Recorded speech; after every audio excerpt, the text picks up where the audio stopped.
Welcome है बच्चों, एक बार फिर से आपके अपने इस ऑनलाइन प्लेटफॉर्म केमिस्ट्री नगरी पे। बच्चों, आज के इस सेशन में हम लोग अपने क्लास 12th के चैप्टर सॉल्यूशन का क्या करेंगे, फर्दर आगे की क्लास को देखेंगे। जैसे हमने अपने एक सॉल्यूशन के दो क्लास को देख लिया है। दोनों क्लास में मैंने आपको पहले क्लास में मैंने आपको सॉल्यूशन का बेसिक इंट्रो, सेकंड क्लास में मैंने आपको कंसंट्रेशन टर्म्स पढ़ाना शुरू किया था कि किसी भी सॉल्यूशन में हम लोग क्या कर सकते हैं, अमाउंट ऑफ सॉल्यूट को क्वांटिटेटिवली हम लोग क्या कर सकते हैं, उसको फाइंड आउट कर सकते हैं।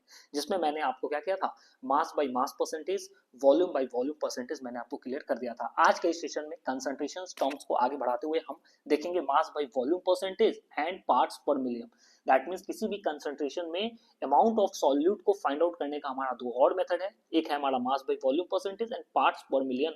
और एक और चीज मैं आपको इन्फॉर्म कर देना चाहता हूँ बच्चों, आज के सेशन में आप बने रहिए, बिकॉज आज के सेशन में हम लोग मोल फ्रैक्शन को भी कंप्लीट करेंगे। और ये मोल फ्रैक्शन आपके लिए उतना ही इंपॉर्टेंट है जितना आपका 12 बोर्ड एग्जाम, क्योंकि आपके बोर्ड एग्जाम्स में आपके न्यूमेरिकल पार्ट्स में जब हम चलेंगे, न्यूमेरिकल सेक्शन में देखेंगे, तो वहां हमारे इस पूरे कंसंट्रेशन टर्म्स से रिलेटेड एक हमारा जो कंसंट्रेशन टर्म निकालने का जो मेथड है, कौन सा, मोल फ्रैक्शन, उससे हर एग्जाम में एक क्वेश्चन फिक्स होता है न्यूमेरिकल में। तो आज के सेशन में बने रहिएगा, जिसमें हम लोग क्या बात करेंगे, मोल फ्रैक्शन के बारे में बात करेंगे। तो चलिए देर ना करते हुए हम लोग मास बाय वॉल्यूम परसेंटेज को शुरू करते हैं दोस्तों। चलिए एक बार देख लीजिए, टॉपिक हमारा क्या है, मास बाय वॉल्यूम परसेंटेज। नाम से लिख रहा है कि कहीं ना कहीं हम अमाउंट ऑफ सॉल्यूट को किसमें फाइंड आउट करने की कोशिश करेंगे, मास बाय वॉल्यूम परसेंटेज। आइए पहले इसके डिनोशन को देख लेते हैं। जैसा कहता है, इट इज डिनोटेड बाय, या it is denoted with W by V percentage. Mass by volume क्या रहा है, तो हम सॉल्यूट का क्या लेंगे, मास, और हमारा जो सॉल्यूशन होगा उसका क्या ले लेंगे, वॉल्यूम ले लेंगे। कहता है the mass of solute in gram. इस चीज को ध्यान रखिएगा, ठीक है। मास बाय वॉल्यूम परसेंटेज का मतलब क्या है कि मास ऑफ सॉल्यूट इन ग्राम, आपको सॉल्यूट का मास किस में लेना है, ग्राम, प्रेजेंट इन 100 ml सॉल्यूशन। कहता है 100 ml सॉल्यूशन में जितना आपका क्या हो, मास ऑफ सॉल्यूट प्रेजेंट होगा, वही हमारा क्या होगा, मास बाय वॉल्यूम परसेंटेज। या इसी को कह सकते हैं the mass of solute dissolve in 100 ml of solution. यानी 100 ml सॉल्यूशन में कितना हमारा सॉल्यूट का मास डिसॉल्व है, वही हमारा क्या है, मास बाय वॉल्यूम परसेंटेज है। जैसे इसके लिए फॉर्मूला आप ध्यान रखिएगा, मास बाय वॉल्यूम परसेंटेज हम कैसे निकाल सकते हैं, तो मास ऑफ सॉल्यूट अपॉन क्या कर सकते हैं, वॉल्यूम ऑफ सॉल्यूशन इनटू 100। इस फॉर्मूले से हम लोग क्या कर सकते हैं, मास बाय वॉल्यूम परसेंटेज निकाल सकते हैं। लेकिन जब न्यूमेरिकल सेक्शन में हम बात करेंगे बच्चों, और आज के सेशन में मैं आपको क्वेश्चंस भी दिखाऊंगा कि क्वेश्चंस हमारा इतना बेसिक डेफिनेशन से नहीं पूछता है।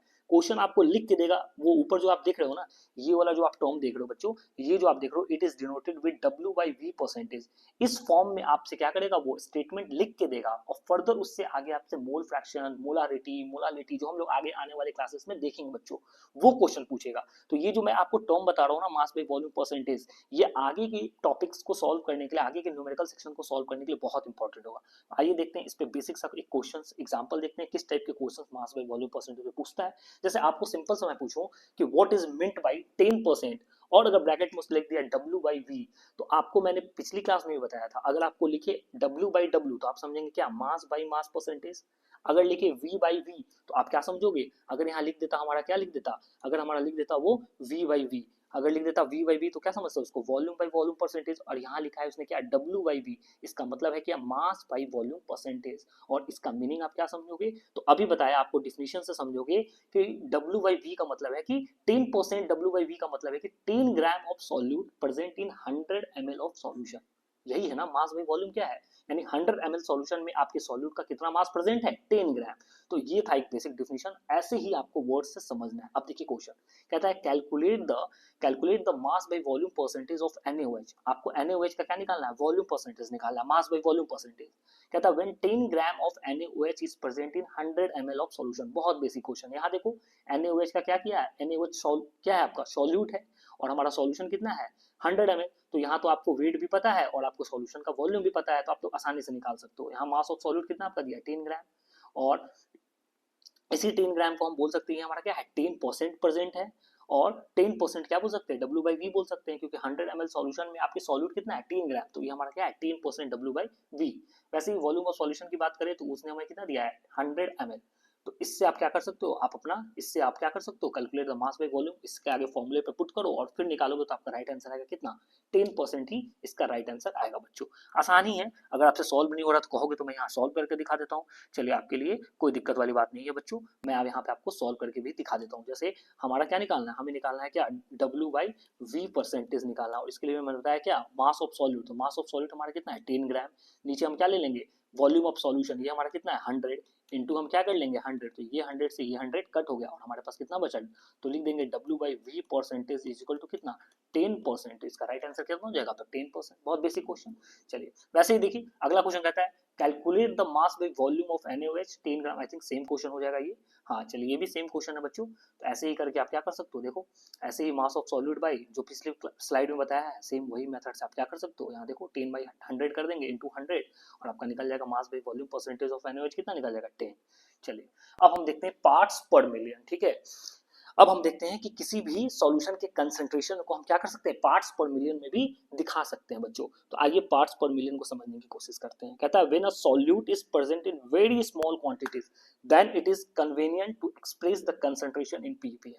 कहता है मान लो कोई वैसा सॉल्यूशन है जिस सॉल्यूशन में आपका सॉल्यूट क्या है, आपका ये जो सॉल्यूट है बच्चा, ये सॉल्यूट क्या है बहुत ही स्मॉल क्वांटिटी में प्रेजेंट है, यानी बहुत ही ट्रेसेस अमाउंट में। ट्रेस अमाउंट का मतलब होता है बहुत ही लोअर लेवल, बहुत ही छोटे स्तर पे क्या है सॉल्यूट प्रेजेंट है।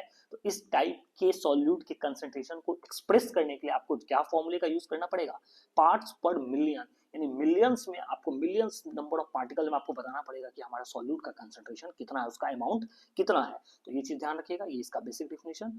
इसके लिए फॉर्मूला क्या होता है पीपीएम के लिए, तो थोड़ा सा फॉर्मूले को आप ध्यान रख लीजिए। कहता है number of parts of the component. आपके मान लो कोई भी सॉल्यूशन है तो किसी भी सॉल्यूशन में हमारे कंपोनेंट का कितना नंबर ऑफ पार्ट्स है और divided by total number of parts of the all component in a solution. तो इस फॉर्मूले को याद रखिएगा इनटू 10 का पावर 6। पार्ट्स पर मिलियन को हमेशा डिनोट करने के लिए, हमेशा उसे एक्सप्रेस करने के लिए हम लोग क्या करते हैं 10 टू द पावर 6 से मल्टीप्लाई करते हैं। तो आइए एक बेसिक से इस पे एग्जांपल देखते हैं और एग्जांपल से आपको समझ में आ जाएगा बच्चों। जैसे देखिए आपको क्या कहे, जैसे फॉर एग्जांपल अगर आपको कहे concentration of dissolved oxygen in a sea water can be expressed in ppm। अगर मैं आपसे कहूँ कि सी वाटर को ले लो, जैसे समुद्र का जो जल होता है ना, समुद्र का जो पानी होता है, तो उसमें क्या होता है ऑक्सीजन तो डिसॉल्व होता है, तभी तो समुद्री जीव जंतु क्या होते हैं उस पानी में अपने आप को ऑक्सीजन फील करके क्या करते हैं अपने आप को जीवित रखते हैं। तो कहता है क्या कि सी वाटर में अगर मैं आपसे कहूँ कि ऑक्सीजन के कंसंट्रेशन को बताओ कि उस सी वाटर में हमारा ऑक्सीजन कितने अमाउंट में प्रेजेंट है, उसका कंसंट्रेशन क्या है, तो वो इतनी इतनी मतलब पार्ट्स पर मिले, इतनी वेरी स्मॉल क्वांटिटी में वो ऑक्सीजन प्रेजेंट है कि उसको कैलकुलेट करने के लिए आपको क्या करना पड़ेगा पार्ट्स पर मिलियन यानी पीपीएम फॉर्मूले का यूज करना पड़ेगा और उससे आप क्या कर सकते हो सी वाटर में आप डिसॉल्व ऑक्सीजन का कंसंट्रेशन बता सकते हो। वैसे ही देखो यहाँ देखो सी वाटर मैंने डायग्राम भी आपके लिए लग दिया है।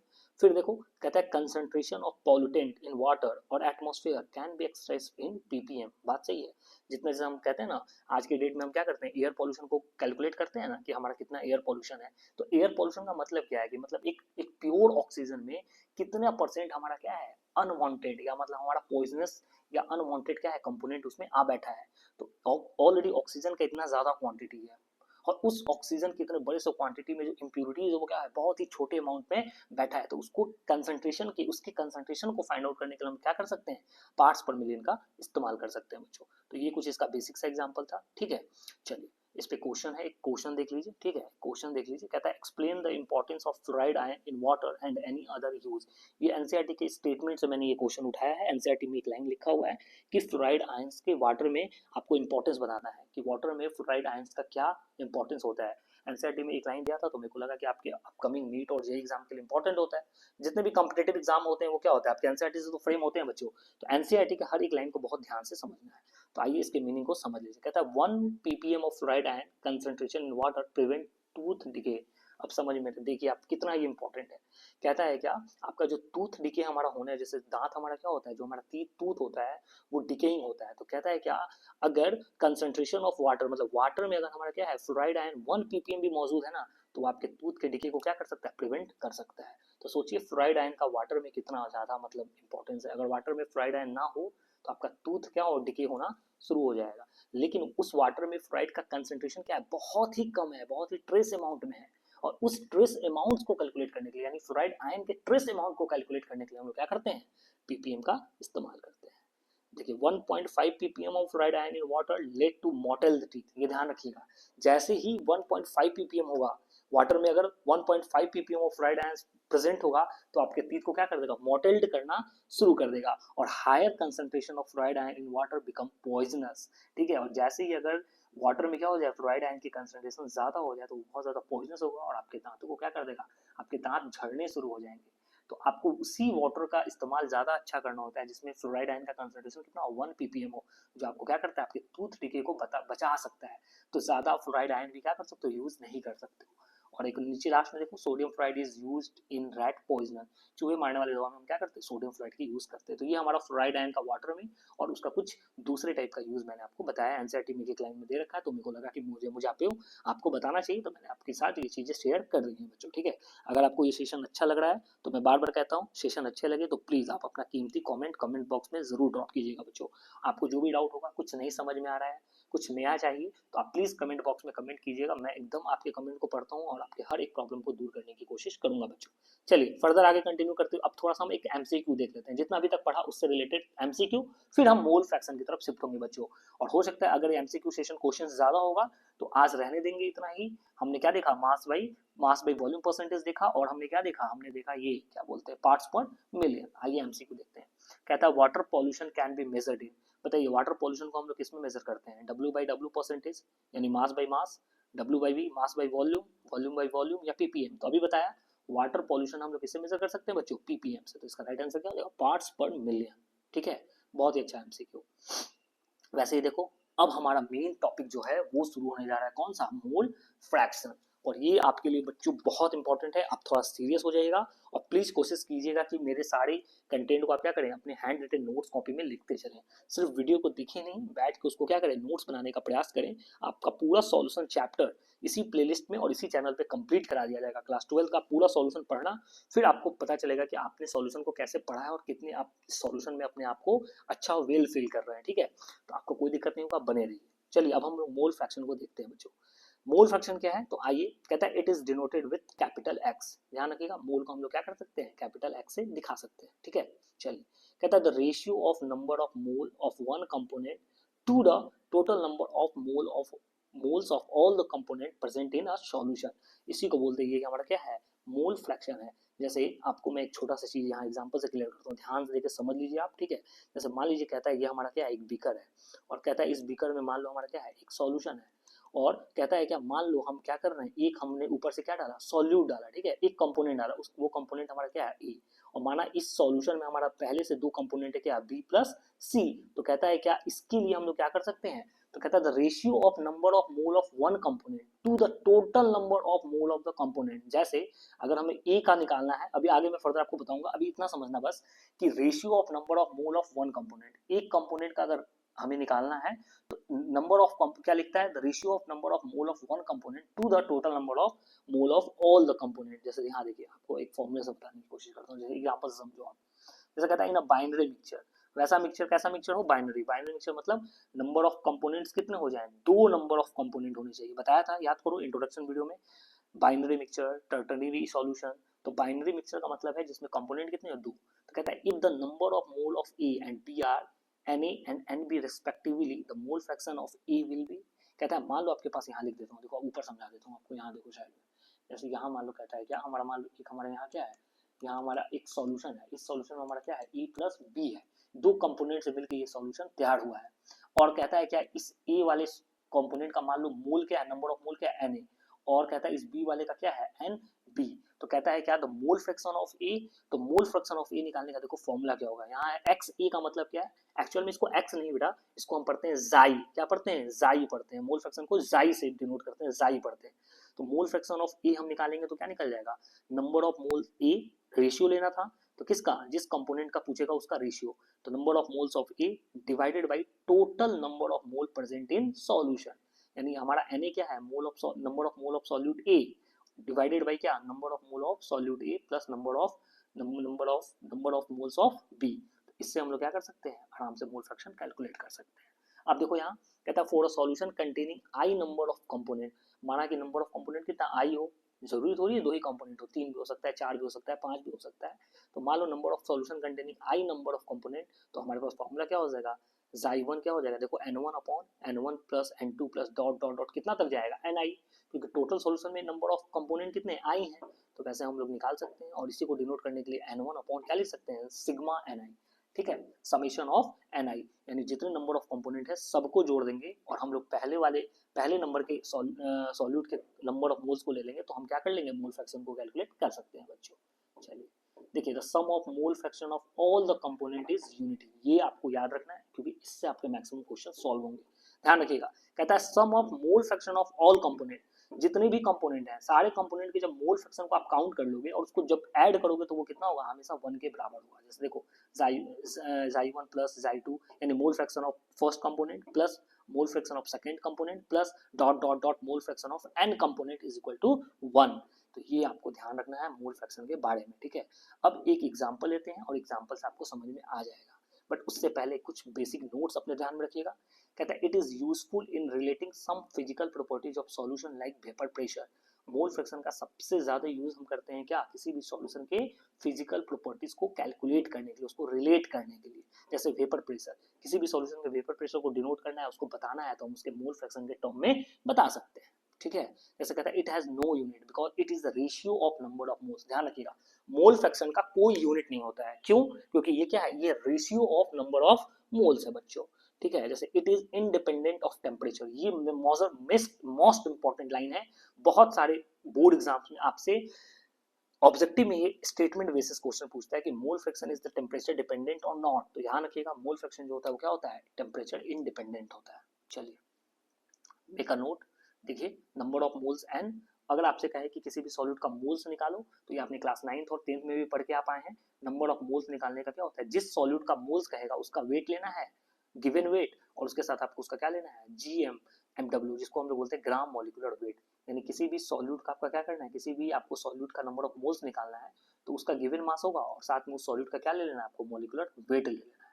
इससे आप लोग क्या कर सकते हो, नंबर ऑफ मोल्स निकाल सकते हो। और मोल परसेंट निकालना हो तो आपको मोल फ्रैक्शन इंटू क्या कर देना है, 100। अगर आपको मोल का परसेंट निकालना है कि किसी सॉल्यूट का कितना मोल परसेंट है, तो जो मोल फ्रैक्शन काउंट करोगे उसको 100 से मल्टीप्लाई कर देना, आपका मोल फ्रैक्शन, आपका मोल परसेंट निकल जाएगा। कैसे, आइए एक एक एग्जांपल से समझने की कोशिश करते हैं। एक क्वेश्चन बताऊंगा और सेशन को ऑफ करूंगा, इसके बाद जो हम अगले सेशन लेके आएंगे उसमें मोल फ्रैक्शन का बहुत सारा क्वेश्चन आपको होमवर्क भी दूंगा और उसके साथ साथ आपको बहुत सारे क्वेश्चन का प्रैक्टिस भी करा दूंगा। वीडियो ज्यादा लंबा ना हो इसलिए मैं एक क्वेश्चन से आपको मोल फ्रैक्शन समझाने की कोशिश कर रहा हूँ बच्चा, ध्यान से समझना। कहता है calculate the mole fraction of H2SO4। ध्यान देखो पहला ही क्वेश्चन बहुत लेवल का है, मैं चाहता तो बहुत आसान बेसिक क्वेश्चन ला सकता था, लेकिन क्वेश्चन पूछने का यही तरीका होता है हमारे जेई में भी, नीट में भी। नीट में तो इस बार भी 2025 का जो नीट का एग्जाम होने वाला है, मैं तो कहूँ कि मोल फ्रैक्शन का इस टाइप के क्वेश्चन को देख के जाओ। सभी एडवांस लेवल तो पढ़ लेते हैं लेकिन बेसिक लेवल के क्वेश्चन में फंस जाते हैं। ध्यान दो, कहता है calculate the mole fraction of H2SO4 in a solution. एक सॉल्यूशन में H2SO4 का आपको क्या निकालना है, मोल फ्रैक्शन निकालना है। आपको बताना है कि एक सॉल्यूशन में H2SO4 का कितना मोल फ्रैक्शन है। अगर वो सॉल्यूशन क्या करता है, 98% H2SO4 बाई मास कंटेन करता है। देखो अभी अब जो आपको मास बाई मास परसेंटेज पढ़ाया है ना, जो मास बाई वॉल्यूम परसेंटेज पढ़ाया है, देखो उसका यूज क्या आता है। कहता है क्या, मोल फ्रैक्शन निकालना है H2SO4 का एक सॉल्यूशन में जिसमें क्या है 98% H2SO4 बाई मास है। तो बाई मास का मतलब क्या है कि अगर हमारा 100 ग्राम सॉल्यूशन है तो उस 100 ग्राम सॉल्यूशन में 98% हमारा क्या है, H2SO4 है, यानी H2SO4 का गिवन अमाउंट कितना है, 98 ग्राम। तो सबसे पहले तो आपको समझना पड़ेगा कि 98% H2SO4 बाई मास का मतलब क्या हुआ कि 100 gram of solution contain 98 gram of H2SO4 by mass. इसका मतलब है कि 100 ग्राम सॉल्यूशन में आपका सल्फ्यूरिक एसिड कितना है, 98 ग्राम है। बाई मास का मतलब हो गया कि आपको उसकी ग्राम में डिनोट करना है, ठीक। अब आपको निकालना है वेट ऑफ वाटर। तो अब बताओ टोटल सॉल्यूशन आपका 100 ग्राम है और उस 100 ग्राम में हमारा सॉल्यूट कितना है H2SO4, वो हमारा कितना है 98 ग्राम। तो वेट ऑफ वाटर कितना हो जाएगा बुआ, तो 100 माइनस 98 कर दोगे तो कितना हो जाएगा, 2 ग्राम हमारा आ जाएगा क्या, वाटर। तो यहाँ आपने वाटर, वेट ऑफ वाटर निकाल लिया। यानी इस पूरे सॉल्यूशन में आपके दो ही कंपोनेंट है, पहला कंपोनेंट कौन है, सल्फ्यूरिक एसिड, और दूसरा कंपोनेंट क्या है, वाटर। दो कंपोनेंट का आपको क्या निकालना है, मोल फ्रैक्शन, और दोनों कंपोनेंट में मोल फ्रैक्शन किसका निकालना है आपको, H2SO4 का। तो देखो कितना आसान क्वेश्चन है। अब हम निकालेंगे number of mole of H2SO4। सबसे पहले फर्स्ट कंपोनेंट है सल्फ्यूरिक, तो पहले हमें इसे नंबर ऑफ मोल्स निकालना होगा, और नंबर ऑफ मोल्स निकालने का फॉर्मूला क्या बताया था आपको, गिवन वेट। आपको given weight of solute by molecular weight. तो H2SO4 का गिवन वेट कितना है हुआ, तो देखो गिवन वेट कितना है 98 ग्राम है, और मॉलिक्यूलर वेट इसका कितना होता है तो कैलकुलेट कर लेना। क्लास 9 H2SO4 का मॉलिक्यूलर वेट भी कितना होता है 98, और 98 बाई 98 तो इसका नंबर ऑफ मोल्स कितना हो जाएगा 1। इसका मतलब इस पूरे सॉल्यूशन में जो पहला कंपोनेंट है कौन सा, सल्फ्यूरिक एसिड, इस सल्फ्यूरिक एसिड का आपने क्या किया, नंबर ऑफ मोल्स कैलकुलेट कर लिया। और नंबर ऑफ मोल्स कैसे निकाला बुआ आपने, तो इसका given weight by molecular weight. देखो 98 बाई 98 1 आ गया। तो एक तो हमको पता चल गया मोल फ्रैक्शन किसका, मोल फ्रैक्शन नहीं, ये क्या पता चला आपको, number of mole of H2SO4। अब आप क्या करोगे, अब आप निकालोगे number of mole of H2O, ये हमारा दूसरा सॉल्यूट है, दूसरा पार्टिकल, दूसरा कंपोनेंट है। तो जब इसका निकालोगे तो क्या हो जाएगा, इसका वेट अपॉन इसका ग्राम मोलिकुलर वेट, तो क्या हो जाएगा, वाटर का वेट कितना है 2 ग्राम, 98 ग्राम तो H2SO4 है, तो 2 ग्राम डिवाइडेड बाई कितना 18, मोलिकुलर वेट तो आपको पता है वाटर कितना होता है 18 ग्राम का होता है, तो इसको जब करोगे कितना आ जाएगा 1/9 आ जाएगा। यानी आप नंबर ऑफ मोल्स निकाल लिए पहले कंपोनेंट का भी, दूसरे कंपोनेंट का भी। अब आप निकालोगे मोल फ्रैक्शन ऑफ H2SO4 Xy1 निकालोगे, तो इस Xy1 का निकालने का फॉर्मूला क्या, N1 upon N1 plus N2, यही तो होता है ना। मोल फ्रैक्शन क्या है, ratio of one component by the sum of total component. तो N1 आपका कितना है, N1 आपका है 1, यहाँ भी नीचे देखो फिर N1 1 प्लस में N2 कितना है 1/9, और जब इसको आप सॉल्व करोगे बुआ, आप इसको जब सॉल्व करोगे तो इसका राइट आंसर आएगा कितना 0.9, यानी H2SO4 का मोल फ्रैक्शन कितना है 0.9 है, कितना है बच्चा 0.9। तो ये था आपका आज के क्वेश्चंस। तो आज के सेशन के लिए बस इतना ही। अगर आपको ये सेशन अच्छा लगा है तो प्लीज़ आप अपना कमेंट क्या कीजिएगा, कमेंट बॉक्स में ज़रूर ड्रॉप कीजिएगा बच्चों। फिर मिलते हैं अपने अगले सेशन में। आज के सेशन के लिए बस इतना ही। अगर आपको कोई भी डाउट हो इस वीडियो को समझने में तो आप मुझे क्या कर सकते हैं, अच्छे से आप मुझे कमेंट कर सकते हैं। बाकी आज के लिए इतना ही, फिर मिलते हैं अगले वीडियो में। तब तक के लिए आप अपना ध्यान रखिए, अच्छे से रहिए बच्चों। मिलते हैं अपने अगले सेशन में। चलिए बाय, टेक केयर बच्चों।